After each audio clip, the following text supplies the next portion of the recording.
네,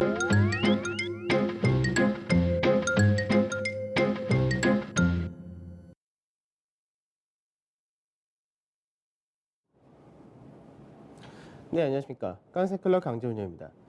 어제 시장을 보게 되면 이제 홍콩에 대한 우려가 어느 정도 완화되는 그런 모습이 국내뿐만 아니라 신흥국 전반적인 수급의 개선으로 연결되면서 이제 강세가 보이는 그런 모습을 보여줬다는데 시장에서 우선은 뭐 특별하게 어떤 호재성 재료가 더 있었다라기보다는 전반적인 강세가 나타난 가운데 앞서부터 기대를 했었던 정부에서의 누디 정책도 추가로 나오기도 했었고, 그리고 이제 그동안 시장에서 환율적인 부분도 시장에서 굉장히 좀 민감하게 반응을 하고 있었는데 환율 역시 떨어지는 모습을 보여줬다 이렇게 되는데, 그러다 보니까 시장에서 이제 불확실성 좀 안 좋을 것이다라고 생각했던 부분들이 어떻게 보면 하나씩 또 해소가 되는 그 모습을 보여준다 됩니다.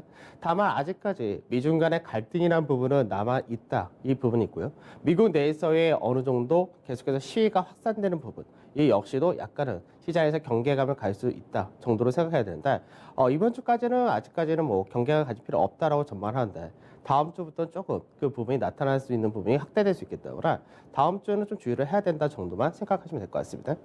자, 먼저 이제 어제 시장을 체크하면서 진행하도록 하겠습니다. 어제 지수를 보게 되면은 우선은 이제 종합주가 지수가 2050포인트를 돌파해서 2065포인트로 마감이 돼 1.75% 상승했는데, 거래대금이 9조 8천억이었습니다. 그래서 거래대금이 실제로 지난주 같은 경우는 이제 12조에서 14조까지 확대되는 모습을 보여주다가 이제 어제 같은 경우 거래대금이 조금은 작은 모습을 보여줬다 되죠. 다만 수급적인 부분에서는 상당히 좋은 그런 모습을 보여줬다 그런다. 외인들이 1,000억이 넘는 순매수를 보여줬고, 기관 역시도 3,200억이 넘는 매수를 보여주면서 외국인과 기관의 동반 매수가 강하게 들어온 모습을 보여줬다 됩니다. 그다음 선물 쪽에서는 장중에는 외국인들 선물 매수가 강하게 유입되면서 시장에서 베이시스를 강세로 바꿔주는 그런 모습을 보여줬다 되는데, 그 이후에 어느 정도 주가가 올라오면서 장 마감 무렵에 이제 투신이라든지 이런 쪽에서가 지난주 주중반 이후로 계속해서 매도했던 부분을 쇼커버링하는 모습을 보여줬다 됩니다. 그래서 최종적으로는 외국인이 680계약 정도 소폭의 매도를 한 모습을 보여줬고, 여전히 누적은 83,000계약대로 여전히 많다가 되죠. 그리고 이제 베이시스 같은 경우 0.09% 소폭 약보합이기 때문에 역시 이 구간에서는 프로그램 매도가 나오지 않는다, 이렇게 보시면 될 것 같습니다. 그다음 코스닥 같은 경우는 이제 좀 더 강한 흐름을 보여줬다가 되는데, 지난주 같은 경우는 이제 코스닥이 상대적인 약세를 한 주 띄었다가 됩니다. 그만큼 시장에서 약간 불확실성 요인이 확대가 될 때 개인 투자자들의 매수세가 좀 약해지는 그런 모습을 보여줬다는데, 어제 같은 경우는 재차 개인들의 매수세가 강하게 전개가 되면서 3% 급등한 735포인트로 마감이 되는 모습이었고, 거래대금 역시 거래소보다 좀 더 많은 10조 3천억을 나타냈습니다. 수급적인 부분에서는 외국인과 기관의 동반 매수가 유입이 되었는데 규모 자체는 크지 않았다 정도 되겠죠. 자, 해외 증시 보도록 하죠. 우선은 이제 중국에서가 이제 아무래도 홍콩 관련해서 이제 가장 민감하게 생각했던 부분은 미중 간의 무역 협상 타결된 부분에 대해서 이 부분이 파기가 되는 것이 아니냐, 여기에 따른 우려가 굉장히 컸었다는데, 실제로는 그 부분이 없이 홍콩에 대한 특별 지위를 이제는 박탈한다, 이 정도는 중국 자체가 충분히 준비를 했었다는 거죠. 그러다 보니까 그 부분이 중국 증시가 지난주와 지지난주 약세였던 부분에서 상당히 강하게 돌파하는 흐름이 나타났는데, 결국 이제 2.22% 올라간 2,915포인트로 2,900포인트를 돌파했다, 이렇게 되겠죠. 그 외적으로도 이제 여러 가지 또 언급이 되었습니다. 뭐 자본시장에 대한 개혁을 가속한다. 즉 홍콩이 이제 금융의 중심지였던 부분을 이제 중국 본토로 어느 정도 땡겨 오겠다, 이런 전략인데, 그러다 보니까 이제 외국인들도 불확실성이 좀 완화된 부분과 추가적으로 중국 본토에 대해서 경제가 회복이 된다는 측면에서 매수세가 확대되는 모습을 보여줬다 됩니다. 그래서 어제 장중에 발표된 차이신 구매자 관리지수 역시도 시장에서 전망치 자체는 49.6을 전망했었는데 실제로 50.7이라고 발표되면서 경기 확장 국면이 이어진다, 이렇게 되는 모습이었죠. 그래서 실질적으로 경제 지표라든지 다른 여러 가지 부양책이라든지 중국 증시가 약세대 요인이 없었다라는 부분이 결국 강한 상승으로 마감이 되는 모습이었습니다. 그다음 미증시 같은 경우는 이제 상승으로 마감이 되긴 나타나긴 되었는데 뭐 그렇게 강하게 상승이 나타나지 못하고 이제 0.36에서 0.66% 상승으로 마감이 되었습니다. 우선은 미국에서도 ISM 제조업 지수가 발표되었는데 컨센서스는 44였기 때문에 실제로 컨센서스보다는 약한 모습을 보여줬다고 합니다. 다만 전월이 41.5라는 점에서 전월보다는 소폭 개선이 되었다. 그러니까 이제 실제로 셧다운이 끝나고 이제 경제활동 재개가 이제 어느 정도 시작이 되었는데 그러면서 역시 ISM 제조업 지수 역시도 조금은 개선된 모습을 보여줬다가 됩니다. 그 다음에 시장에서는 이제 여전히 무게를 어디에 두느냐라는 부분에서 경제활동이 정상화가 될 것이다 라는 부분에 대한 기대가 여전히 높게 형성이 되는데 이 부분이 이제 경기 관련주를 상승세를 더 확대시켰다 이렇게 된 게 있습니다.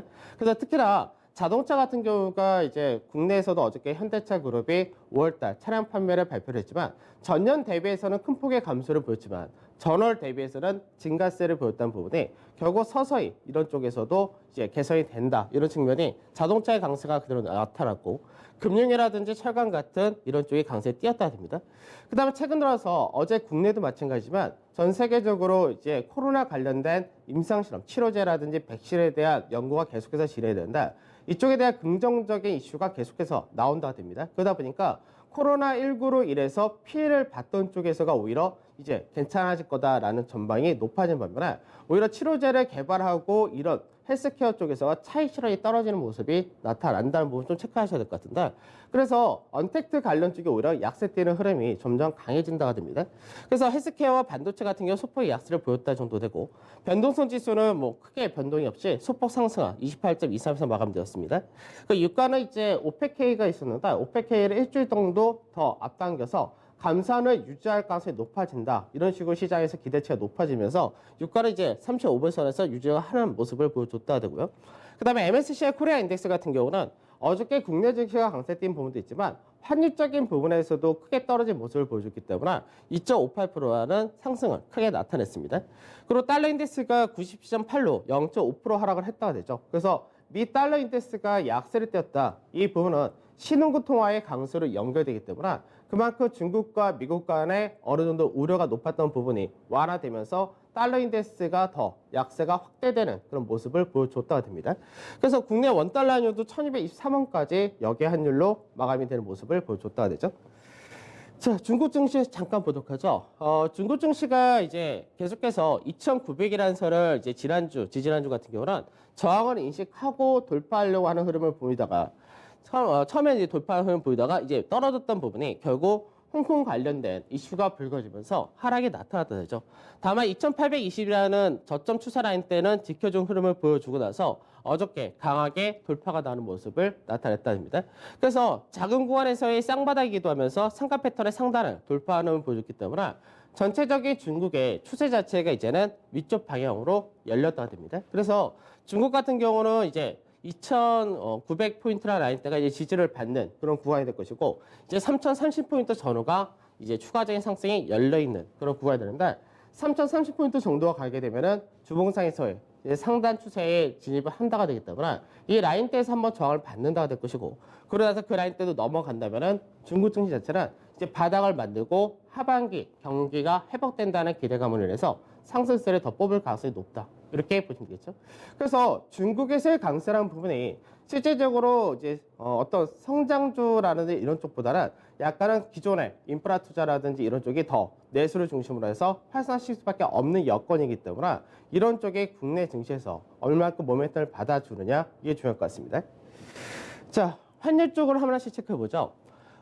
지난주에 이제 홍콩 관련된 사태가 우선은 노이즈성 정도가 될 것이다 라고 말씀드릴 때 그 근거 중에 하나가 우선은 달러화가 강세되지 않는다라는 부분을 말씀드렸는데 실제로 이제 미중 간의 무역이 격하게 전개될 것이다 라고 전망이 되면 그때는 오히려 달러화가 강세를 띠는 경우가 나타난다. 달러가 약세를 띠는 모습을 보여줬다가 되죠. 그래서 실제로 이제 추세 라인 때 상가 패턴의 이제 하단자리 이탈하는 모습을 보여줬다가 점점 이 부분이 이제 더 미중 간의 갈등이 현재 무역 합의했던 부분으로 확대되지 않는다는 부분이 나타나면서 달러 인덱스가 더 하락을 나타낸다 됩니다. 그래서 달러가 약세 기조로 뛴다는 부분은 신흥국의 통화 자체가 강세를 뛴다가 되는 것이고 이 부분은 유로화도 마찬가지가 됩니다. 그래서 유럽이라든지 국내를 비롯한 신흥국, 이제 수급적인 부분에서 신흥국 분류되어 있는 쪽에 훨씬 더 강한 흐름이 나타난다 되겠죠. 그래서 미국에서 달러 인덱스가 당분간은 계속해서 약세 기조로 더 나타날 가능성이 높다 되는데 여기서 주의를 해야 될 부분은 미국의 달러화가 약세가 점점점 나중에 더 확대되는 그런 과정을 보이게 될 경우는 미 증시에 대한 차익 실현이 강하게 떨어질 수 있기 때문에 그 부분만 좀 주의를 해야 된다 정도 체크를 하시면 될 것 같습니다. 자, 위안화 다운 보도록 하죠. 위안화 같은 경우가 이제 앞전에 작년 이제 미중 간의 무역 분쟁 관세를 추가로 부과한다라고 했었던 8월과 9월 달에 고가 라인들을 살짝 넘어갈 흐름이 나왔습니다. 그래서 이 구간이 나올 때 뉴스에서 뭐 위안화가 다시금 역대 최고치를 넘어갔다. 최대의 약세를 다시금 나타낸다. 그러면서 미중 간의 무역 분쟁이 격화된다. 굉장히 뉴스에서 안전적으로 많이 이야기를 했었는데 결국 그 부분이 고가를 만들었다 되죠. 그래서 고가를 만들고 떨어지는 모습을 보여줬다 됩니다. 그러면 향후 위안화라는 부분이 추가적으로 상단을 넘어갈 가능성보다는 밑으로 떨어질 가능성이 상당히 높아진다가 될 수가 있는데 이렇게 될 경우는 중국 증시가 역시 상반기 바닥을 확인을 하고 이제 올라갈 가능성이 높아진다 이렇게 될 수 있고요. 최근 들어서 2018년도 그러니까 미국과 중국과의 무역 분쟁이 발생됐다. 우리나라 환율도 위안화와 어느 정도 상관계수가 굉장히 높아진 그런 모습을 보여준다 된다. 결국 위안화가 꺾인 그림이 나타나면서 국내 원달러 환율도 역시 떨어지는 모습을 보여준다가 됩니다. 그래서 실제로 원달러 환율을 보게 되면은 원달러 환율 같은 경우는 앞전부터 이제 중간에 1240원을 갈 때까지 올라가는 흐름을 보여주긴 했었죠. 근데 중요한 것이 앞전부터 올해 1월 달부터 이어왔었던 상승, 저점 추세를 이탈하느냐 이 부분이 중요하다 했었는데 이 라인들을 결과적으로 어제 이탈하는 흐름을 보여줬다 됩니다. 그래서 이 가격대를 이탈하는 흐름을 보였기 때문에 이제 추가적으로 원달러 환율은 이제 1210원, 5원에서 10원 사이까지 떨어질 가능성이 상당히 높다 그런다. 이 라인대까지 떨어지게 되면은 그때는 이제 되돌림이 한번 나올 수 있다는 부분만 생각하시면 될 것 같고 원달러 환율 역시도 이제 상단 자리대에서 더 이상 추가 상승을 못한다는 관점이 높아지기 때문에 원달러 환율이 어느 정도 강세를 이제 서서히 나타낸다는 부분은 외국인들이 수급상으로 들어올 수 있는 여건이 만들어졌다. 이렇게도 볼 수 있을 것 같습니다. 그래서 오히려 환율이 이번 같은 경우는 시장에서 실제로 어떤 확대된 부분이 나타난 것이 아니라 다시금 예전처럼 이렇게 뭐 미중 간의 갈등이 발생되면서 무역 분쟁이 나타나고 그로 인해서 시장이 그러니까 빠질 수도 있다라는 약간 어떻게 보면 예전의 트라우마로 인해서 올라갔던 케이스였기 때문에 결국은 이제는 환율 자체가 떨어진다고 외국인은 오히려 현재 구간에서 환차익을 놓인 매수가 확대될 가능성도 높다 이렇게 될 수 있겠죠. 그래서 이 부분은 결과적으로 수급적인 부분에서 상당히 우호적이다라고 보시면 될 것 같습니다. 자, 어제 시장 전체적으로 좀 체크를 해보죠. 어제 지수를 보게 되면은 이제 종합주가지수 1.75, 그 다음에 코스닥이 3.1% 정도 올라왔고요. 대형과 중형이 비슷하게 상승을 나타냈다 됩니다. 그래서 코스닥이 상대적으로 거래소 대비해서 상승을 또 강하게 나타난 모습을 보여줬다 되고요. 우선은 이제 증권업종이 가장 강하게 움직였다 되죠. 그 외적으로 자동차라든지 이제 정유화학 이런 쪽에서는 뭐 자동차는 이제 판매가 받아 찍었다는 관점이 있었고, 그 다음에 이제 에너지 화학, 정유화학에서는 유가가 올라간 모멘텀, 그 다음에 조선 역시도 유가가 올라간 모멘텀이 있었고, 이제 뭐 카타르에서 대규모의 결국 수주가 들어왔다 되는 케이스가 되겠죠. 그 다음에 서비스 쪽에서는 이제 인터넷이라든지 게임이 다시금 강세에 뛰는 모습을 보여줬고요. 제약에서는 어제 세트리온 그룹이 이제 뭐 코로나 치료제 관련해서 동물 임상 시험이 성공적이었다. 이런 부분이 강세를 나타내는 케이스. 그다음 음식료라든지 통신, 방어 소비재 이쪽도 강세에 띄었기 때문에 대부분이 강세를 띄었다 되고 이 안에서 조금 더 강세를 띄었던 쪽과 그리고 강세가 좀 약했던 쪽 정도로 보시면 될 것 같습니다. 자, 수급 보도록 하죠.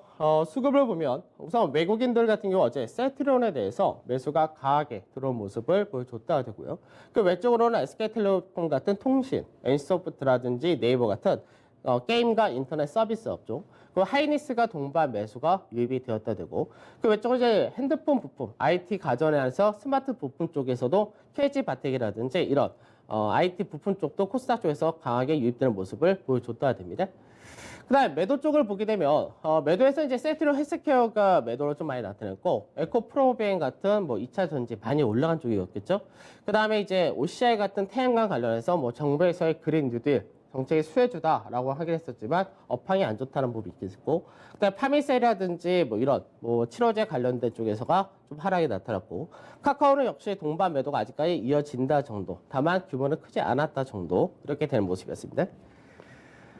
자, 그 다음에 기관에서 수급을 보게 되면 기관에서는 이제 프로그램이 중심으로 움직였기 때문에 삼성전자가 역시 가장 많은 매수를 보여줬다 되고, 하이닉스 역시도 동반 매수가 강하게 나타났다. 그 다음에 네이버라든지 현대차 그리고 삼성전기, LG와 같은 시총 상위에서 IT, 자동차, 2차전지, 인터넷 이런 쪽으로 들어왔다가 됩니다. 자, 그 다음 매도 쪽을 보게 되면 매도에서는 뭐 인버스 레버리지 뭐 이쪽 맨날 시장에 맞춰서 가는 케이스라서 그 다음에 카카오가 역시 동반 매도세가 아직까지 이어진다 되고요. 그 다음에 CGN 같은 이제 진단키트 관련해서도 좀 동반 매도가 나타난 모습을 보여줬다 됩니다. 그 외로는 이제 뭐 태영건설이라든지 레고캠바이오 뭐 여러 가지 종목들이 있긴 한데 규모 자체는 굉장히 작았다가 됩니다. 그 시장에서 이제 생각을 해야 될 부분이 사실 여러 가지 있는데, 제가 이제 6월달 시장은 이제 전략이 많이 필요하다라고 말씀드렸던 부분이 6월 달에 이제 대부분의 증권사라든지 대부분의 이제 시장을 봤던 전망이 어떻게 됐으냐면은 6월 초에는 굉장히 약할 것이다. 이 부분은 왜 그러냐? 5월 달 말부터 지난주부터였죠. 지지난주부터 이제 미중 간의 갈등이 확대되고 홍콩에 대해서 이제 뭐 특별지가 박탈될 것이다. 여기에 대해서 또 혼란이 일어날 것이다. 굉장히 좀 약간 안 좋은 쪽으로 많이 전망하다 보니까 6월 달 시장에서의 전망 자체가 대부분이 6월 초에는 굉장히 시장이 약할 것이고 6월 중순 이후로 좋아질 거다 이렇게 전망했었는데, 약간 이제 제가 봤었던 시장하고 많이 틀리다가 되겠죠. 그래서 그 부분에서는 차이가 난 것이, 제가 이제 앞전에 3월달 지수가 바닥쳤을 때 그때부터 이제 4월달 중에는 얼마까지, 그 다음에 5월달에는 얼마까지, 그리고 이달까지는 얼마까지 이렇게 지금 계속해서 상향을 시키면서 올라왔었는데, 실제로 가장 근거가 된 거는 파생적인 부분입니다. 그래서 다음 주가 선물옵션 동시 만기이기 때문에 다음 주에 외국인들이 파생에서 포지션을 청산한 과정이 나타날 거냐, 그 차이가 있는데, 그 전까지는 외국인들이 갖고 있는 파생에서 포지션이 워낙에 강력하게 현재는 우위를 차지하고 있기 때문에 이 부분에서가 지수를 좀 더 끌고 올라간다 이렇게 됐습니다. 우리가 여기서 좀 주의를 해야 될 부분은 시장에서 차트적인 부분에서도 마찬가지지만 어느 정도 상단 자리 한번 오게 되면은 지지 테스트를 밟거나 차익 실현이 나타나면서 숨고르기 하는 과정이 분명히 나타납니다.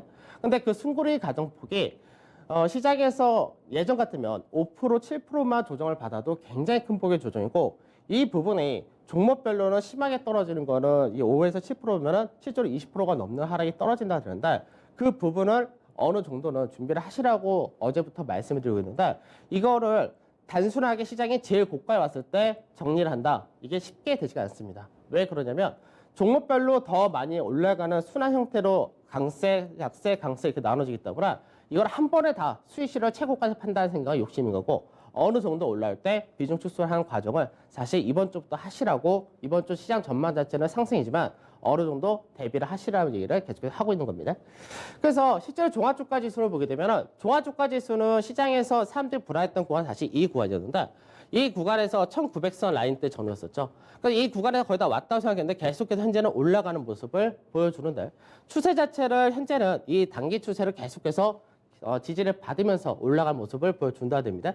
그래서 우선은 2085라는 자리대가 저항이 좀 센 자리인데, 이 자리를 올라타게 되면 실제로 2150에서 2180까지는 또 저항이 그렇게 크지가 않습니다. 다만 이 라인대까지 올라가게 될 경우가 전체적인 하락 추세의 하락 또 하나가 걸리는 위치가 되고, 박스권의 상단 구간에 진입을 했다는 부분에서 본격적인 매물이 형성될 수 있기 때문에 그 라인대 정도로 올라간다 했을 때는 서서히 이제는 주의를 하면서 가진 쪽으로 말씀드립니다. 그래서 우선은 시장에서 자체적으로는 거래량이 트이면서 수급도 개선되고, 그로 인해서 강세가 어느 정도 이어지는, 이 추세는 이어진다 정도 체크하시면 되겠죠. 코스닥 같은 경우는 어제 추가적인 강세가 나타나면서 직전에 고가였었던 730포인트 전후를 넘어가는 흐름을 보여줬다 되긴 하는데, 정부에서의 정책도 구체적으로 발표되었기 때문에 여기서 추가적인 모멘텀 더 받아서 위로 간다기보다는 역시 어느 정도 이 고가였던 730을 중심으로 해서 왔다 갔다 하다가 695라는 선은 지난주 지지테스트를 받았는데, 나중에 최종적으로는 665라는 선 정도는 한 번은 또 받아야 되는 과정이기 때문에 많이 올라가면 올라갈수록 조정폭이 나중에 커진다는 부분도 염두를 하시면서 움직이시라고 말씀드리겠습니다. 자, 투자 전략 보도록 하죠. 우선은 1주차 투자 전략은 여전히 뭐 상승 추세 지속이고 2100 정도까지도 열려 있다. 이렇게 되는 케이스입니다. 그 코스닥은 박스권 흐름으로 박스권 상단 자리 정도를 730으로 봤었는데 이 라인들이 넘어갔다 해도 아직까지는 이 박스권 흐름이 이어질 거다라고 전망은 유지한 쪽으로 말씀을 드리도록 하고요. 그 다음에 증시 성격이 변화된다, 언택트가 약화된다라는 부분과 경기 관련이 강세를 띈다는 부분이 있는데 사실 어느 정도는 왔다 갔다 하는 흐름이 아직까지 있습니다. 근데 나중에 제가 이제 시장에서 왜 주의를 해야 되는지는 이제 다음 주나 다다음 주부터 이제 하나씩 설명해 드리겠지만 가면 갈수록 언택트라는 부분, 코로나라는 부분이 현재 예전만큼 확산되는 것이 아니라 거의 수면 아래로 내려간 듯 하면서 중간중간 올라왔다 내려갔다 이게 반복이기 때문에 전체적인 큰 줄기에서는 언택트가 꺾일 수밖에 없다라고 보는 관점인데 이 부분이 시장에서 나중에 크게 한번 역전되면서 한쪽이 크게 무너지는 과정이 나타날 수 있다 정도만 체크하시면 될 것 같고, 그 다음에 신흥국이 상대적인 강세가 나타날 수밖에 없는 국면은 환율적인 부분이라든지 여러 가지 있는데 우선은 국내 증시 자체가 수급이 개선된다는 거, 이 부분을 체크하시면 될 것 같습니다. 그 다음에 6월달이 중요 변곡이라고 보는 것이 우선 2주차에 선물옵션 동시 만기가 있고요. 3주차가 역시 미국의 선물옵션 동시 만기가 있습니다. 이런 구간에서는 한번 기존에 했던 포지션을 청산하는 과정이 있기 때문에 그동안 상승세를 보였던 포지션 자체가 한번 바뀔 수 있다는 거를 염두를 해두자 정도 생각하시면 될 것 같고, 여전히 시총상위 IT라든지 자동차, 건설, 조선, 철강, 그리고 해운까지 이쪽을 중심으로 말씀을 드리겠습니다. 자, 오늘 뭐 잘 하시면 될 것 같고 오늘도 성원 투자하시고 전 내일 차에 뵙도록 하겠습니다. 감사합니다. 네, 올해 1분기 우리나라 경제 성장률이 발표가 됐습니다. 1.3% 감소가 되겠는데요. 속보치보다는 0.1%포인트 상향 조정이 된 것입니다. 2008년 이후 11년 만에 최저치를 기록을 했습니다. 자, 이런 내용을 참고하시면서 시장 투자 해보시기 바랍니다. 오늘도 성우투자입니다.